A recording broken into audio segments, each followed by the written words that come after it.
akoti pe na ndako nanga mokonzi apambolinga ye alobi nanga lesali rentre dans ta maison omo ye koti na ndako nanga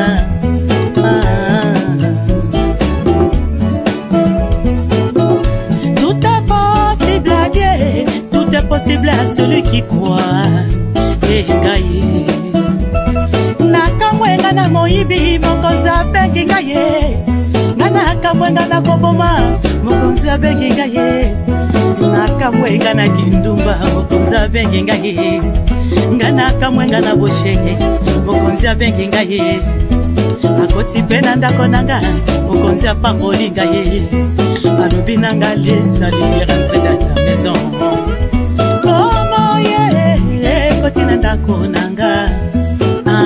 Tout est possible à Dieu, tout est possible à celui qui croit et gagne.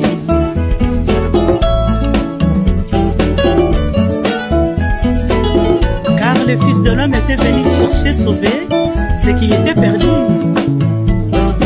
Le salut est individuel. L'heure viendra et est déjà venu. Pour les vrais adorateurs adoreront le Père en esprit et en vérité.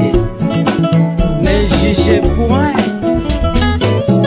Tout est possible à Dieu, tout est possible à celui qui croit et gagne. Car le Fils de l'homme est vivant. T'ai-je pas dit? Si tu crois et tu verras la gloire des vivants. Alléluia.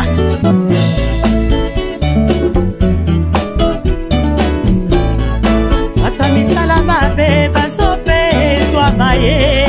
Atami salama be basope toi maye. Otamasika emona ni moningo zaliwa. Ayaya. Baba Yesu atika lelo ekokisa mie. Tina natanga te moninga oyo makomi na Nzambe.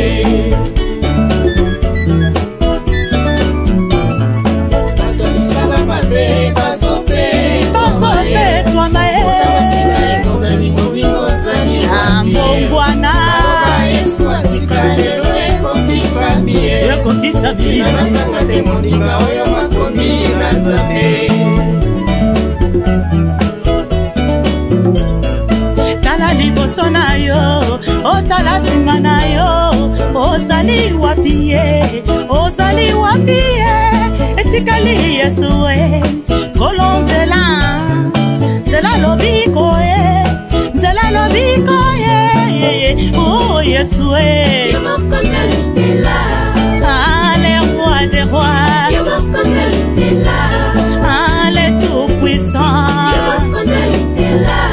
Alpha Omega e, ozali bela, yomoko ozali bela.